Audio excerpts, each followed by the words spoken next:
Hi, everyone, and welcome to another episode of Raise the Vibe with Liz. I'm your host, Liz Peterson, and today I'm pleased to have Julie Ryan with me. Julie, welcome to the show. Thank you so much for having me. I'm just delighted to be here. Such a pleasure. Looking forward to this interview. We have a lot in common. Fellow healer, so I'm going to go ahead and read Julie's bio to you guys. Psychic and medical intuitive Julie Ryan can sense what medical conditions and illnesses a person has and facilitate energetic healings. She can communicate with spirits, both alive and dead. Julie can scan animals, access people's past lives, and remove ghosts from homes and other buildings. And she can tell how close to death someone is. Her book, Angelic Attendants, What Really Happens After We Transition from This Life into the Next, describes a series of events that involves angels, multitudes of deceased family and friends, the spirits of deceased pets, and countless serendipitous and miraculous moments. Julie's children's books, Angel Messages for Kids and Angel Messages for Dogs, are picture books that have angels answering kids' tough questions. Each week, Julie scans callers on her Ask Julie Ryan podcast, which is heard by millions in over 100 countries throughout the world. Julie is a businesswoman, an inventor, an author, a podcaster, and a serial entrepreneur. Her surgical device inventions are sold globally, and she has founded 9 companies in 5 different industries. Julie's psychic and medical intuitive skills are learned. Great. So let's start there. I was Okay. listening to your book today. It's fantastic, everybody. You have to read it. Such a Thank plethora of you. information and fun moments. And like you said, miraculous stories. So why don't you go ahead and share with Mhm. everybody those learned, where did that start? How did you learn it? What was your journey to what you're doing right now? Well, about 30 years ago, really, I had a friend give me a book called Anatomy of the Spirit by Carolyn Mays. And she called herself a medical intuitive. And I thought, what the heck is that? I'd never heard that term before.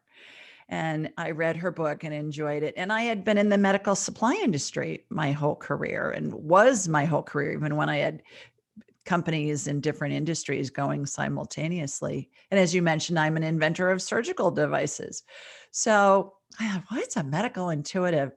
And back then, we didn't have internet yet, Liz. So I did the old fashioned thing and I went to a bookstore. I went to a Barnes and Noble to see if anything else was around, was available. I thought they'd probably have more of a selection than the library. And so I went to the bookstore and I found Hands of Light by Barbara Brennan. And Barbara Brennan is a former NASA physicist who parlayed very complex quantum physics principles into layman terms and layman lingo that a non scientific mind could understand. And her book is all about energy healing. And I wanted to know more from there. And I called her school, which at the time was on Long Island. And I said, do you have anybody in my area that's teaching this stuff? And lo and behold, they did. And I studied with this woman for 6 years, and she's still a dear friend and a mentor. And now I teach people all over the world how to do all this stuff that I do. So I say I'm a businesswoman who learned how to do woo woo, and I'm a buffet of psychicness. So that's how it works.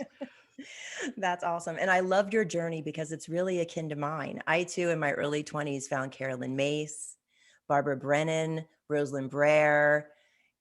Very it's really was really interesting listening to you going, oh my gosh, it's like the Yeah. same path. And how wonderful to find Barbara Brennan and Hands of Light. And I too found one of her students who she gave permission to teach on the West Coast Yeah. at the time and did her 4-year program. And it was so fascinating. So tell Mhm. our audience some of the things that you learned while you were in school. Well, actually, I was telling somebody because I spent the equivalent of getting an MD or a PhD. I don't know about you, Liz, but Yeah. it was thousands and thousands, many thousands of dollars to do this. And now I teach it in 4 Saturdays, 2 hours on a Saturday. People say, well, how can that be? And I say, well, it's like anything. It was 40 years ago when she came up with those techniques.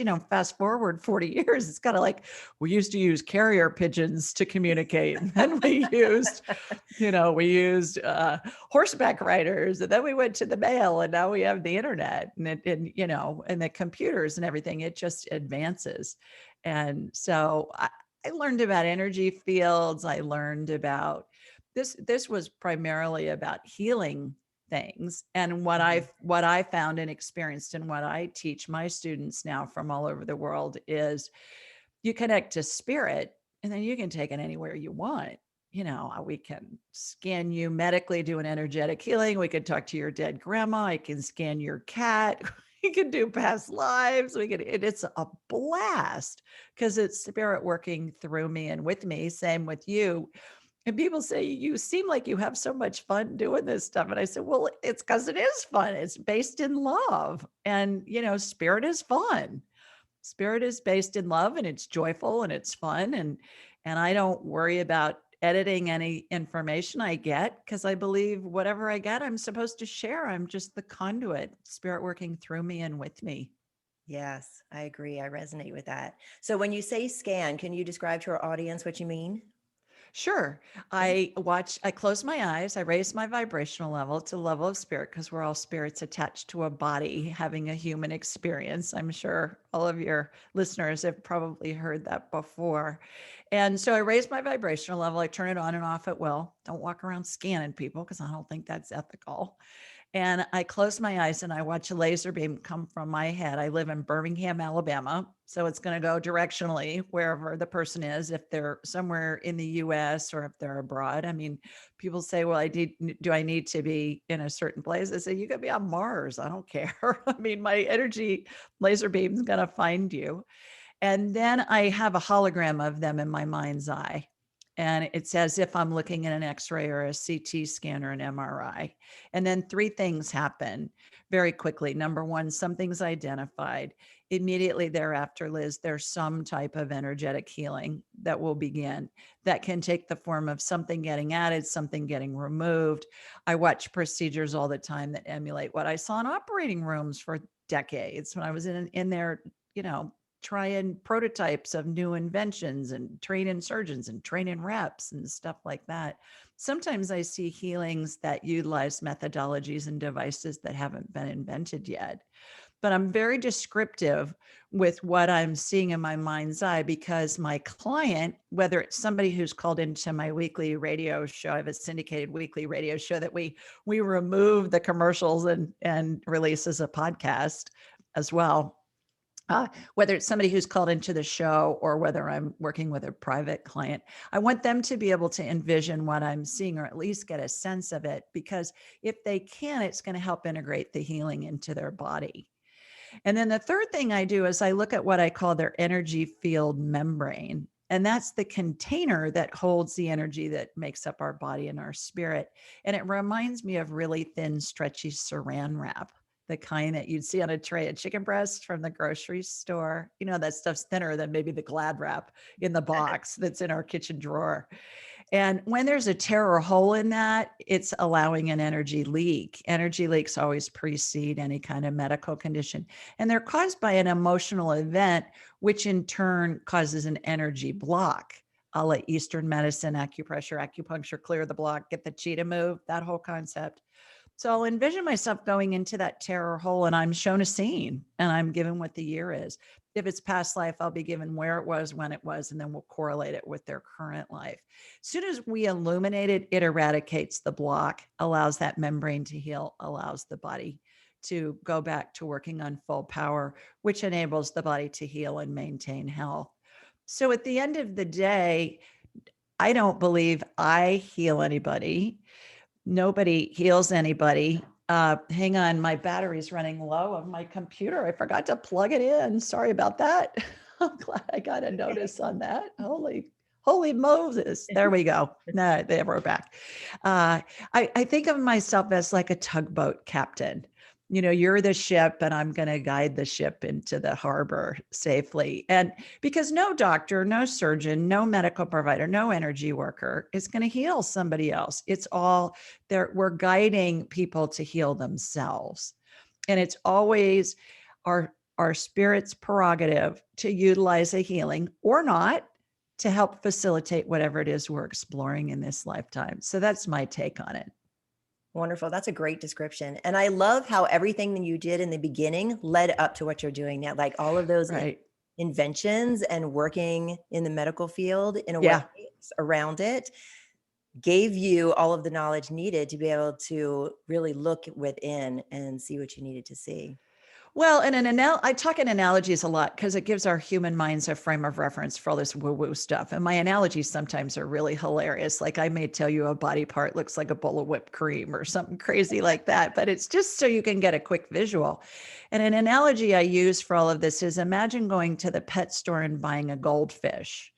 They're going to put it in a plastic bag of water in order for you to get it home. So if you have a picture of that in your mind's eye, the goldfish represents our body, the water represents our spirit because our spirit is the main part of us and the body's inside the spirit. And then the plastic bag represents the energy field membrane. So if there's a pinhole in that plastic bag and water is draining out a drop at a time, for a long time, that fish is going to be just fine. But when enough water drains out, that fish is going to be in trouble. And that's the same as I perceive what happens to the human body over time. There's always that energy leak that precedes any kind of medical condition. Yeah, it's interesting. I love your analogies. And I like the one where you're describing energy. And then you gave reference to we make phone calls, everything in our daily lives. Let's see, what was it? Yeah, Microwaves. the Yeah. microwave and everything. So describe Bluetooth. that because I Yeah. like that from your book. Can you give that analogy to our listeners?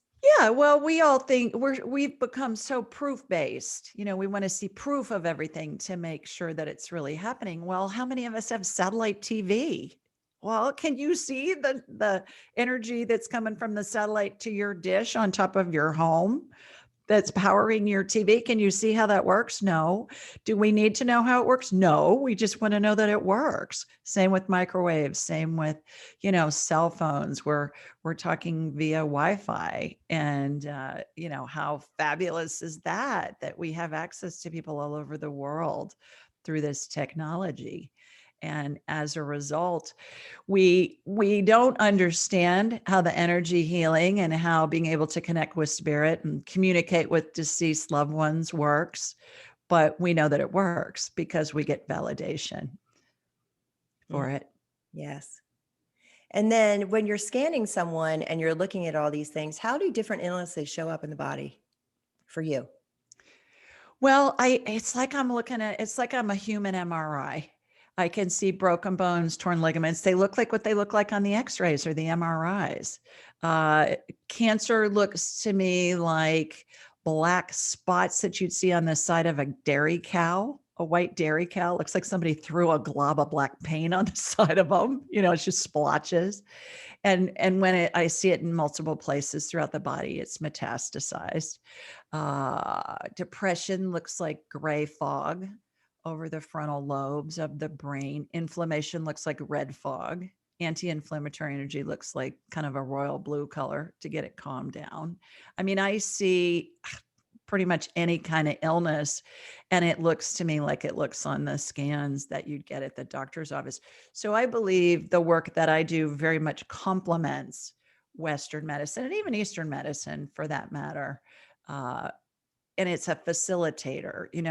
I'm the facilitator. I'm helping the person heal through multiple modalities, if you will. If you have my husband just got a new knee 3 weeks ago.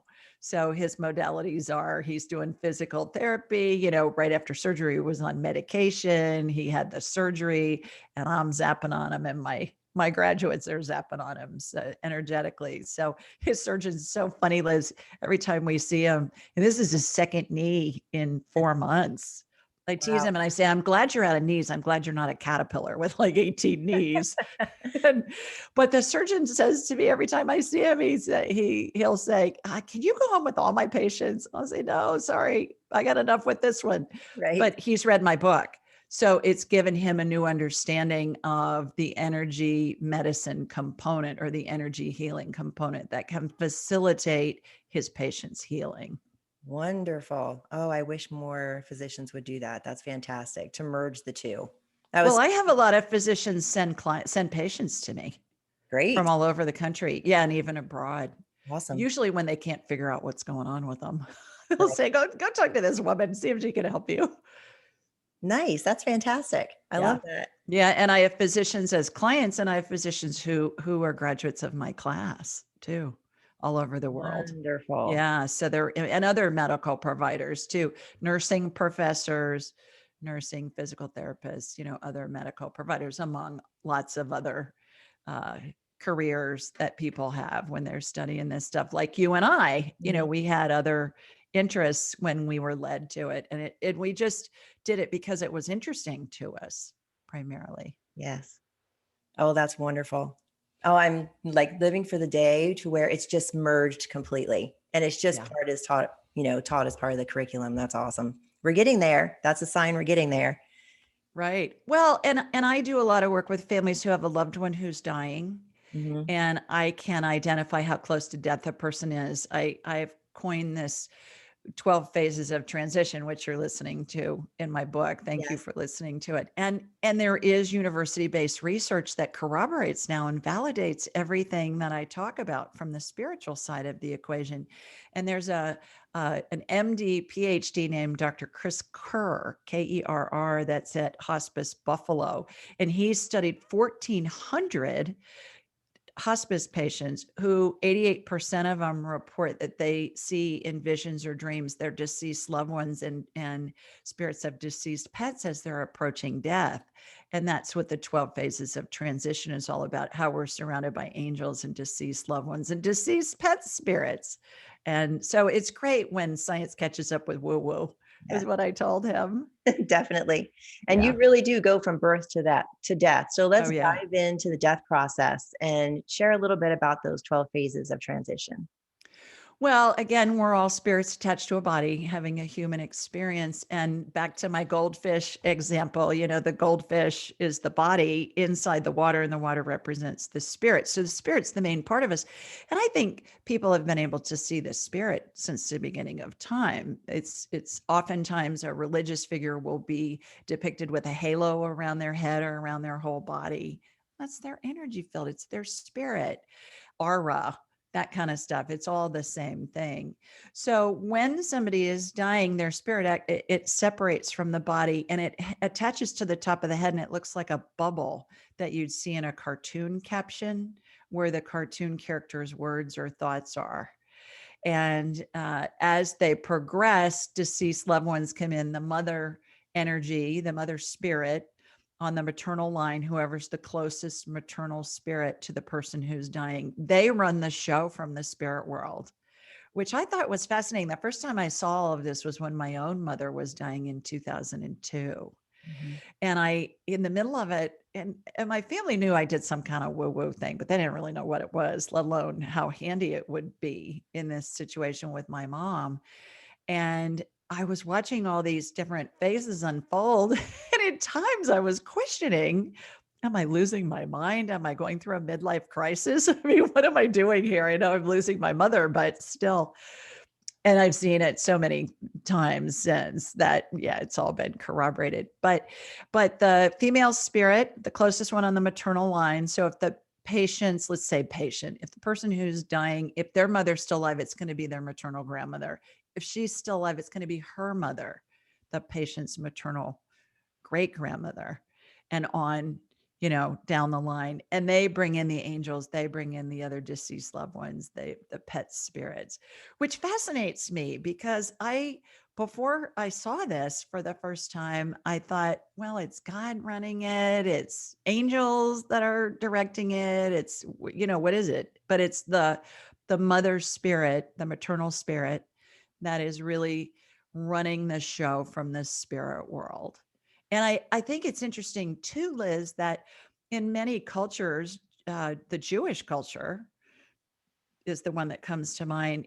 A child isn't considered Jewish unless the birth mother is Jewish. Oh, fascinating. So that's why you'll hear if a Gentile woman marries a Jewish man and they want to raise their children Jewish, oftentimes she'll convert. And we'll those of us that don't know the inside scoop will say, well, isn't that nice? They're going to raise them in the same religion and the mom can participate. Well, there's a bigger story there. They don't consider the child to be Jewish unless the mother who gives birth to that child is Jewish. So there's something there, throughout history with the maternal line. Yeah, that's And then as the person is progressing towards death in phase 3, the paternal spirit shows up on the maternal side. So again, if the person who's dying, if their dad's still alive, their granddad is going to show up, but it's going to be their maternal grandfather. It's always on the maternal line. And Interesting. uh, and then a circle of angels shows up, and the parents anchor that circle of angels. And these are big angels with big wings and white gowns and all of that, because that's how I picture angels. 12 years of Catholic schools, that's what I was taught, angels, how they appear, from the statuary and the paintings. Somebody who grows up in an indigenous tribe in the middle of the Amazon may see angel energy as a ball of lime green energy or something, because they don't have the same frame of reference perhaps than I Mhm. do. But what I've found is that spirit's always going to appear in a way that we can make sense of it from our human perspective. So we can recognize who they are, who the spirit is. And then deceased loved ones show up, and it's not just from this lifetime. That's the thing that's so fascinating. It can be from many, many lifetimes. So it's normal for me to see people dressed in Renaissance clothing, and then maybe the turn of the 20th century clothing, the late 1800s, early 1900s, and then 1960s. When my mom was dying, there were spirits there that had go-go boots on. And I was thinking, Awesome. what? Yeah, and that kind of thing. So that's fun. And then the pet spirits show up as well. And I can always tell if the person who's dying either lives on a farm or maybe perhaps grew up on a farm, because they're farm animal spirits that are there. I'll see cows and chicks and ducks, and it's wild. That's so It's fun. so much fun. Yeah. Yeah. So then in the latter phases, about phase 9, there are two angels that show up midway through the phases that are on either side of the spirit bubble. And by about phase 9, their wings start to move, and it reminds me of a giant owl. It's a very slow rhythmic movement of their wings, and I really thought I'd lost my ever loving mind when I saw that with my mother. I thought, oh yeah, well, this is even hard for me to really believe. But not only did I watch it, they create a vortex above the person's head, and there's an upward pull. It's like a suction. It reminds me of Liz driving through the car wash, when you stay in the car and you get to the end and they turn the dryers on and it's sucking all the water off Right. your car. That's what it feels like. And what I realized is that helps the spirit and the body separate. Mhm. And then the spirit goes through this vortex, and then the angels escort the spirit to heaven. Interesting side note, when I was writing Angelic Attendants, just for kicks, I was led to Google giant owl vortex wings. Come to find out, there's this thing called the wingtip vortex, Wow. that everything that flies, every bug, every bird, every plane, every jet, every kite, whatever, that's what creates the lift. And if you Google wingtip vortex, there are tens of thousands, if not more, aeronautical engineering drawings and articles and information about the wingtip vortex. And again, science caught up to woo woo. Hmm. Yeah. Yeah. The most interesting thing I find with the 12 phases of transition, however, is I believe people have been able to see this since the beginning of time. Because being raised Roman Catholic, of course, I've attended many Catholic funerals. And there's a prayer said at the end of every Catholic funeral called In Paradisum. And it's in Latin. It talks about the angels and your loved ones will greet you and lead you into paradise, which is what I see in the 12 phases of transition. And I researched that and discovered that it was written as a Gregorian chant in the 5th century. So I have to believe that maybe it took that long for somebody to be well educated enough to write this down. And certainly back then, the most well educated people were men, oftentimes living in monasteries and synagogues. So I find that fascinating. And I believe that as we've become more well educated and more proof based in the past, at least 150 years or so, that we've lost a lot of that, but that people from the beginning of time have been able to see all of this. Yeah. And I love how you describe that in your book. Yeah, it's really fascinating. And I think so too. All the old paintings with the halos around and everything. And I Mhm. love how you included that in your children's books, how the Mhm. illustrations in there, you gave them auras. Mhm. and such in the description. And they were very Thank sweet you. books. Yeah, I recommend Thank you. them for kids for sure. So let's talk about the angels a little bit more. Okay. Describe the angels and how you interact with them. They are, I say they're big ass angels. They're big angels. They're 6 to 7 feet tall. They've got these white gowns on, these big old wings. And spirit, I find spirit communicates telepathically most of the time. So I'll say something to a spirit or an angel in my head or aloud, and I'll get an answer in my head, and it feels like a thought in my head. How I know it's coming from spirit is it comes in instantly. If I think about it for more than a couple of seconds, that's my brain talking to me. And also, the interesting thing about that is there are cultures that have been communicating telepathically since the beginning of time. The Aboriginal cultures in Australia, lots of other cultures that can communicate telepathically. Mhm. And again, as we've become more well educated, we've discounted that. But all of us come in with the ability to communicate with spirit. We come in with the hardware and the software. We've all had situations where we think of somebody and they either call us or we get a text or an email or something in short order afterwards, and we say, oh, what a coincidence, I was just thinking of you. Well, no coincidence. You're communicating telepathically. That's what's happening. Yes. I love it. And it's not what everybody thinks that it is, from what they see in the movies. It's not like these long sentences or anything. It's you're thinking pizza and all of a sudden your child asks you for pizza. It's just Right. simple, just like that. And Well, that's in what I said before. spirit, you're right about the sentences. Spirit communicates in words and phrases has been my experience, perhaps yours as well. And I find that spirit's really literal. They're if you're asking for guidance, you need to be really specific about how you're asking. Because, for instance, if you say, hey, grandma, let's say you have a deceased grandma, hey, grandma, are we going to enjoy the movie? And you get a yes, and it comes in as fast as you can snap your fingers. And you guys are watching some movie tonight. It's atrocious. And you're thinking, what, grandma, what's up with that? Whereas she gave you a correct answer. They're always going to give you a correct answer, but it's going to be predicated on how you ask the question, how applicable it's going to be. So she gave you a correct answer because the way you asked the question could pertain to any movie that you watch for the rest of your life. Versus if you said, hey, grandma, are we going to enjoy watching Frozen 2 on Disney Plus tonight? See the difference in how you phrase the Mm, question. yeah. So that's how it comes in. And I have clients that'll say, okay, well, what does my loved one have? What message do they have for me? And I'll say, well, we got to prime the pump. Let's ask them some questions first. And then they get very chatty, and then they'll come in with things. Is that what you find as well? I receive information a little bit differently than you do.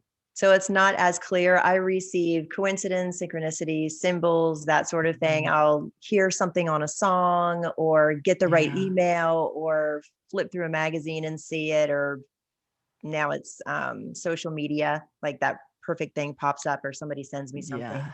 Yet communicating, it's like yes, no, very subtle things, very short things. Right, Yeah. right. Well, and I've been doing this for 30 years, so, and I talk to thousands of people a year doing this Yes. stuff. And so I find that for me, uh, all the senses are involved. May I tell you a quick fun story Yes. about the sense of smell? I was giving a talk, a keynote address for one of my companies at a conference in Austin, Texas, a few years ago, and somebody who I knew who used to live there said, "Oh, you got to go to this hotel called the Driscoll Hotel because it's historic and all that." So I went, and I'm having lunch, and I'm reading in their little blurb about the history, and they said they had a spa at the turn of the 20th century, and they would have visiting psychics and healers come. And I thought, "Ooh, this is interesting." So, anyways, after lunch, I asked the concierge if somebody could give me a tour, and we did. And we were up outside of the ballrooms. This is where LBJ had a suite, and he would watch the election returns there, and Yeah. all of this in Austin. So I thought maybe I'd see LBJ's spirit. I didn't, but we're outside of these ballrooms, and I'm smelling cigar smoke, and I thought there is no way these guys, this hotel is going to let somebody smoke a cigar inside, period. It's not going to happen. And so I turned my radar on. Well, so here's Colonel Driscoll, who had founded the hotel. He's waltzing through this lobby of these ballrooms. And so I followed him around and we went to these different ballrooms. And my favorite story about this is I went in this one ballroom and it had big gilded mirrors. And the guy giving me the tour said, we believe these came from Emperor Maximilian's palace in Mexico City. And there was a cameo of a woman engraved in the wood at the top. And he said, we believe that's his wife, Carlotta. And I got, that's not Carlotta, that's his girlfriend, Lucinda. That's his mistress. So I asked the guy and I said, you ever heard of a Lucinda? No, fine. So we finished the tour. I saw several other things.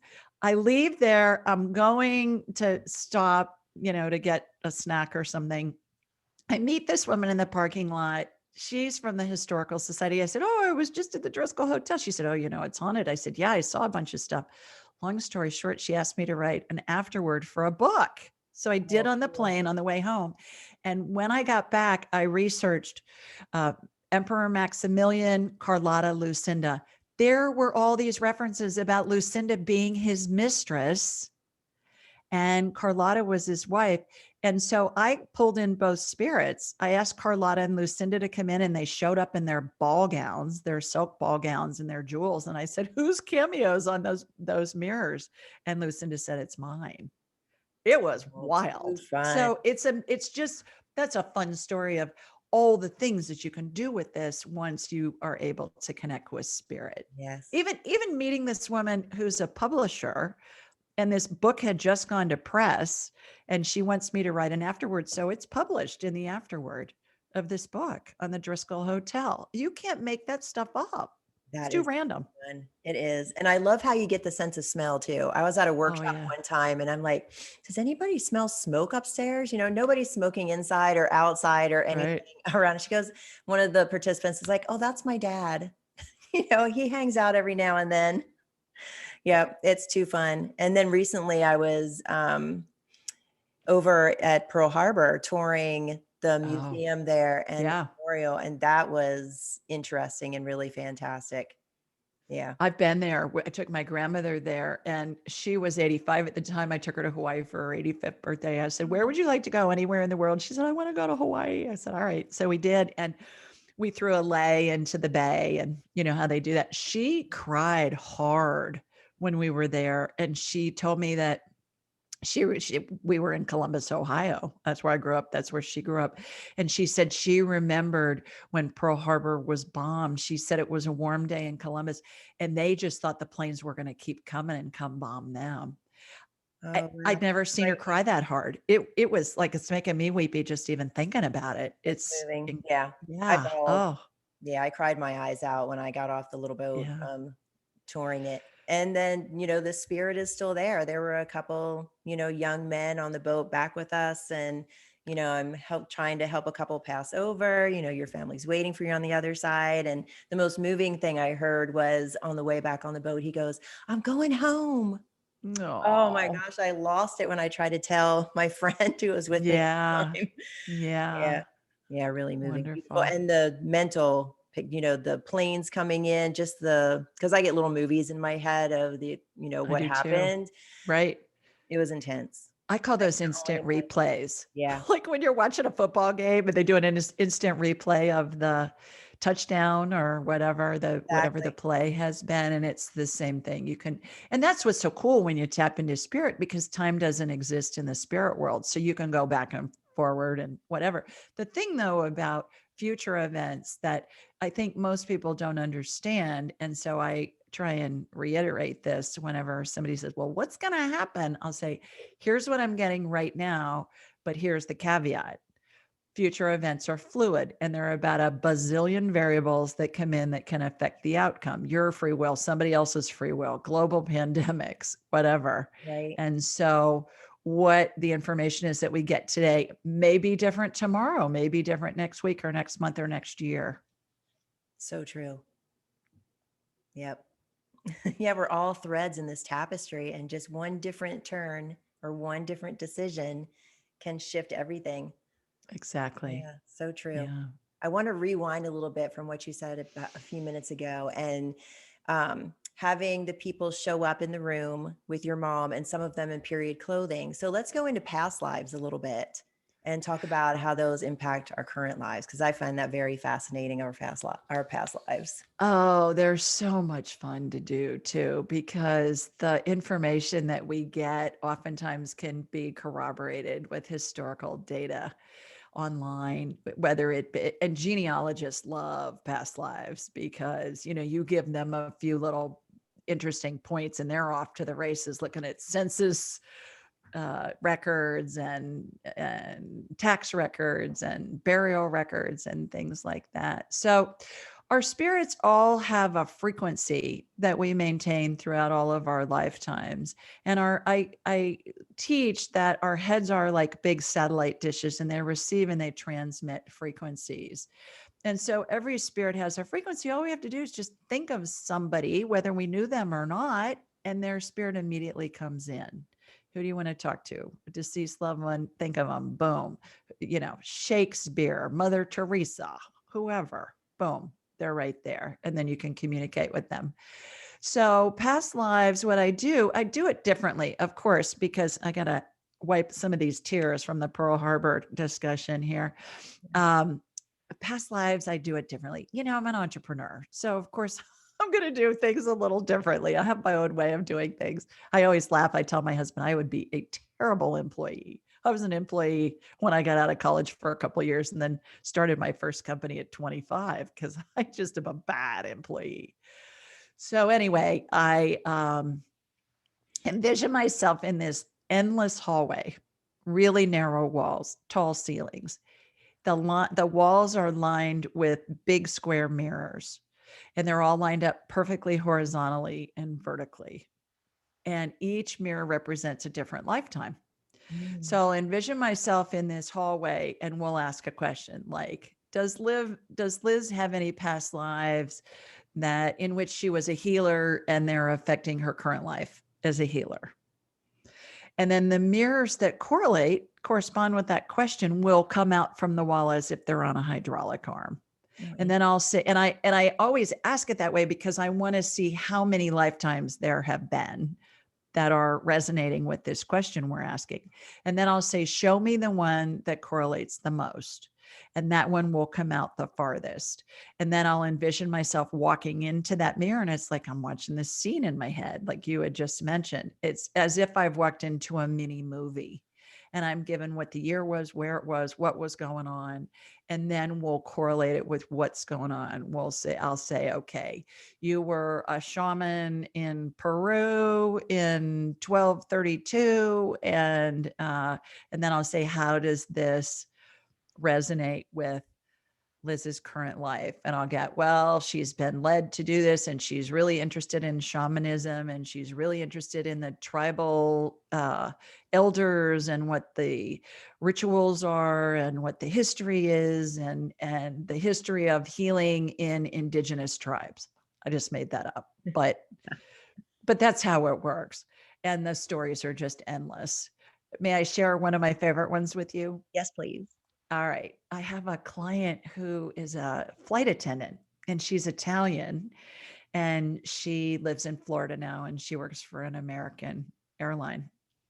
And she said, can we see if I have anything in any past lives that are preventing me from finding a man who's available? She said, I choose these men that aren't available emotionally, or they're married and they want to take me out or whatever. I said, sure. So we asked this. What I got was she was a geisha in the late 1800s in Kyoto, Japan. Hmm. And I said, geishas are sponsored by usually a married man who can't be with them, like can't make the geisha their wife. And she gasped when I said, you were a geisha in Kyoto, Japan. She gasped. And I thought, okay. And she said, I used to work for ANA Airlines, All Nippon Airlines, which is the Japanese airline. She said, my training was in Kyoto. And she said, when I got there, it felt so familiar. But then she went on to say something even more amazing. And she said, I'm an Italian girl. I never held chopsticks. before, let alone tried to eat with them. And she said the first day there, we were in the cafeteria because we were on the lunch break from my training. And I was the only non-Japanese girl in the room. And I picked up a pair of chopsticks and I could use them perfectly. And they were all giving me a hard time saying, you use these better than we do. And we've used them since we were born. What's up with that?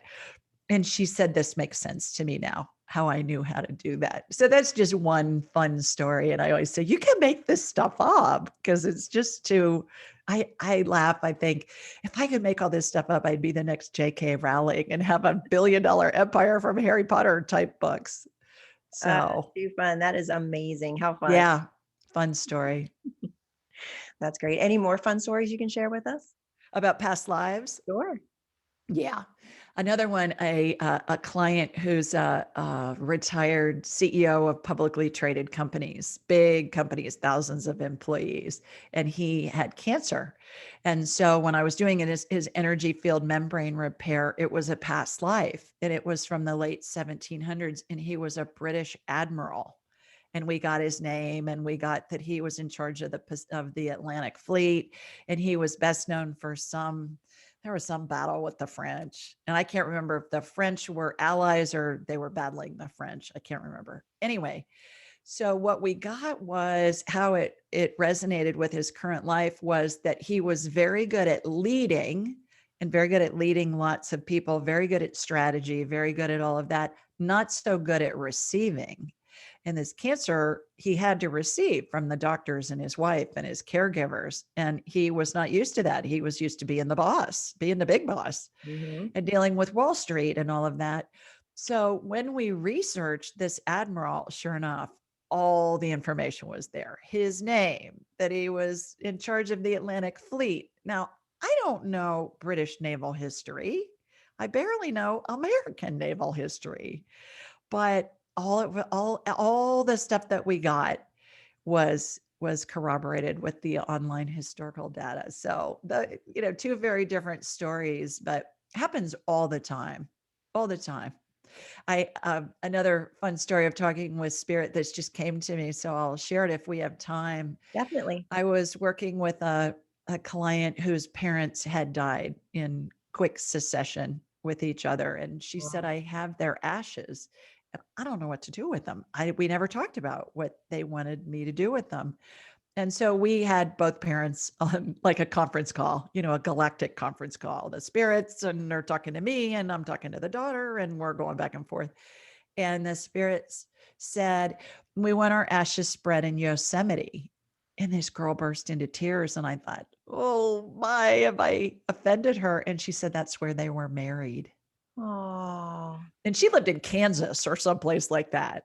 I mean, it wasn't close by, but it was just, that's where they'd been married and that's where they wanted her to spread their ashes. And I think probably as much for the sentimental value as it was for, they wanted her to see Yosemite, probably. And that would be a reason for her to go there. right. Yeah. Oh, that's a beautiful spirit communication. Thank you for sharing that story, Julie. You bet. I have millions of them. I bet. Yeah. Is there anything else you can share with us about the death process? Is there anything that people going through the death process or that have passed over would like us to know to make our lives better while we're living? Yeah, that it's nothing to be afraid of. And that's how I even wrote the book. Was I had a spirit show up one day who was dressed as a pope, a dead pope with the hat and the whole 9 yards on. And I said, well, who are you? And he said, I'm Clement. And I said, I never heard of a Pope Clement. And he said, I was number 6. I said, okay, great. Can I help you? And he said, yeah, you're supposed to teach the world what happens when somebody dies. I said, I'm not doing that. I'm a businesswoman. People are going to think I'm nuts. He said, no. He said, that's why you're here. All this experience that you've had is leading you up to have the ability to do this. And you need to share this with the world. And I'm thinking, there is no way I'm going to put myself out there with this stuff. So long story short, he said, the death process has been so bastardized since since we've become more well-educated. And he said, people are so afraid of what's going to happen. There's lots of information out there about the afterlife and near-death experiences and even how to grieve, but there's not much information about what happens when we're actually dying. Are we going to fly or are we going to fry? The whole heaven and hell concept. And so he said, that's, you're supposed to do that. So a little bit later, I Googled him and learned he was in office during the Black Plague when 2/3 of Europe died. Oh, And he's best known for his prayers for the dying and his prayers for the dead. of And I course. thought, again, I can't make this stuff up. Yeah. So he's my main spirit guide. He prods me. He treats me like I'm a Nike ad when I tell him I can't do things. He's just like, yeah, just go do it. And it's really been an amazing relationship, and he's guided me on all of this. And now fast forward, when I got enough golden ovary courage, guys have breast balls and girls have golden ovaries. I love When that. I got enough golden ovary courage to do the book, my final nudge was, I was sitting at church, and between my husband and my son, this was several years ago, and the priest from the pulpit said, wouldn't it be nice if somebody could tell us if we're really surrounded by angels and deceased loved ones when we're dying? And I'm thinking, God, really? From the pulpit in church? Come on. So I said, all right, all right. So I did. And now it's used all over the world. It's used in Sunday school classes and churches of all denominations. My church gives a copy of my book to everybody that comes in to plan a funeral. It's used in synagogues. I have Bible study classes and Sunday school classes will email my office and they'll say, we need 100 copies. Can you give us a deal? I'll say, yeah, sure. So That's it's really wonderful. been remarkable how it's unfolded, and the stories and the emails and the notes I get from people saying, oh my gosh, this has just provided so much comfort. I spoke at a group on Tuesday night. I think it was an international group called Helping Parents Heal. Mm, And they have thousands of members, and it's parents who've lost a child. And one of the attendees sent me an email afterwards, and she said, thank you for validating what my 4-year-old was telling me as he was dying, and all the people he was seeing and describing and calling them by name. And she said, you just validated everything he was telling us. And he kept saying, Mommy, can't you see them? Can't you see them?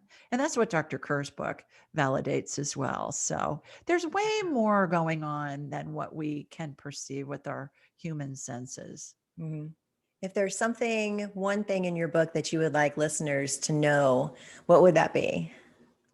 There's nothing to be afraid of in dying. Everybody goes through the 12 stages of transition, the 12 phases of transition, whether they die instantly in the case of a homicide or suicide, or whether their dying process is prolonged over days, weeks, months, even years. And we're surrounded by angels and our deceased loved ones, and they're the welcome to heaven committee. They're there to welcome us. People who are afraid to die, I do this exercise with them, Liz, that is, I call it the walk to heaven. And we do a dress rehearsal of what's going to happen when their body and their spirit separate. And we Wow. we go through this setting sun into this tunnel. It's like a wormhole you hear about in outer space. And we get to the pearly gates, which looks like a big, brilliant plasma wall to me. And I've never seen St. Peter out front with a clipboard saying, yes, you can come in. No, you can't. I've never seen that yet. But we get through this plasma wall, and all their deceased loved ones are there waiting for them as soon as they arrive. And that gives people a sense of comfort. And then I'll reattach their spirit to their body. I'll reattach my spirit to my body. And in every instance that I know of that I've done that walk to heaven, or one of my graduates has, what happens is that person then can relax and they can go ahead and transition. Yeah. And so there's lots of stories about that. But I find that we're afraid.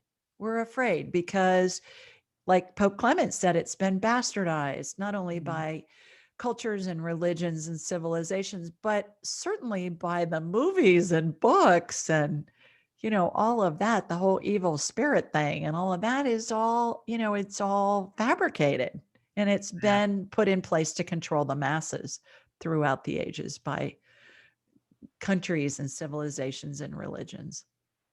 Beautiful. Thanks for sharing that. Now, I want Sure. to go back to the feminine side for a second because I had a near-death experience when I was in the 10th grade. And Oh, right before I woke up, it was my grandmother who had passed, who said, "It's not time yet." yeah, And then that's when I woke up. And I find that so fascinating in your book that it's the yeah, maternal side right. escorts in, and also how we go up through the seventh chakra. So it's Yeah, that, from Barbara Brennan's work, that collapsing of the chakras as the spirit leaves the body and then leaving through the seventh, and that love, the image of the angel's wings. And you also mentioned the Kabbalah in your yes. book. So can you just briefly touch on that for our, last Sure, conversation? sure. Well, the interesting thing, and you were talking about the feminine, it's we had mentioned, we had discussed that it's always the maternal line, if you will, the spirit and your grandmother. And in Kabbalah, the left side of the body's the feminine side, and the right side's the masculine side. Kabbalah is ancient Jewish mysticism, and I studied that for 3 years as well. It's very powerful healing techniques. I'd studied that after the Barbara Brennan's concepts. Mhm. And so I think that's fascinating because the maternal spirit's always at the person's left foot. Always, always, always on the left side. And it's interesting too that when if somebody's in surgery, it's the reverse. The female person, this female spirit's at the patient's right foot and the male's at the left foot, which is interesting. That is interesting. So it's that taking charge from a masculine energy in the operating room. I can describe who the spirits are in the operating room. I can see real time what the surgeon is working on. Again, there's my frame of reference of being in that industry for 30 years. I Mhm. can read the anesthesia equipment sometimes if I decide I want to, and I can see what their heart rate is and all that kind of stuff. But back to your near death experience, the so many near death experiencers talk about going to the light through a tunnel. And I think that would resonate with what I see when the spirit is exiting through the top of the head, that is getting the light once it gets through that tunnel and it's going through as those chakras are collapsing. That's a great analogy. So fascinating. It's Awesome. interesting how it all resonates. Mhm. It It's does. perhaps just a little different perspective. And and I think that's why we're all here is we come in to explore, and we will find back to past lives. We'll have a basic script of things we want to explore, very generalized. And perhaps in one life, we murder somebody, and then the next life we get murdered, or in a subsequent life we get murdered, and then we're the mother of the person murdered, or the spouse, or the friend, or the child, or the whatever, or the policeman that's arresting them. So we look at it from different perspectives. And then again, remembering that time doesn't exist in the spirit world. 100 lifetimes of 100 years perhaps isn't even a blip on the radar screen in the Right. spirit world. But I equate it to the analogy I use for this, Liz, is think of Shakespeare's Hamlet. How many times has that play been performed? In what locations, by different directors, different actors, different costumers, different set designers throughout the years, different perspectives of the same script. And that's what I find that we do in our subsequent lifetimes and in all our past lives. I'll see that certain scripts will repeat throughout multiple lifetimes, like the example of the woman, who was choosing men that weren't available. There were a lot of those mirrors that represented past lives that came out. So it was the same basic script, just looking at it in a different time, different setting, different gender, obviously, as well. It's fascinating. It is. Gosh, I could talk all day. Is there anything that you would like to leave our listeners with You today? too. Yes. If anybody wants to read Angelic Attendants, or Angel Messages for Kids, or Angel Messages for Dogs, I happen to have them here. These are really cute. The illustrations in them are just darling. They're very colorful and they're darling. Just send me an email to go to askjulieryan.com and click on the Ask Julie button and just say, hey, I heard you on Liz's show. I'd love a copy of your book, and we will send you a digital and an audiobook version as a gift. So just askjulieryan.com and mention Liz and her show, and we'll be delighted to send you a copy. And I hope you enjoy it. Awesome, Julie. Thank you so much for doing You're that. welcome. Listeners Little are gift to gonna love your it. listeners. Thank you so much. You're And welcome. if there's one thing that we didn't discuss today that you would like to leave our listeners with, what would that be? Everybody has the ability to do this. We all come in with the ability. It's just a matter of believing the information you get and developing and enhancing it. And everybody can do this. Everybody does do it. We just discount it. But you can, the more you do it, the better you're going to get at it. Remember, you can communicate with any spirit. It's going to come in within a second. The more you do it, the more you play with it, and ask questions that don't matter. Should I eat this piece of chocolate cake or this piece of vanilla cake? I mean, really, in the big scope of life, does it matter? No, but you're going to get an answer. And the more you do that, the more you practice, the more answers you're going to be able to validate. The more validation you get, the more you're going to trust it. And then it's just going to be second nature, like it is to you and to me. Yes. So true. Great advice, Julie. And how can people reach you again? AskJulieRyan.com. Awesome. And they can find you on Everything's social there. media, yes? Everything's at Ask Julie Ryan.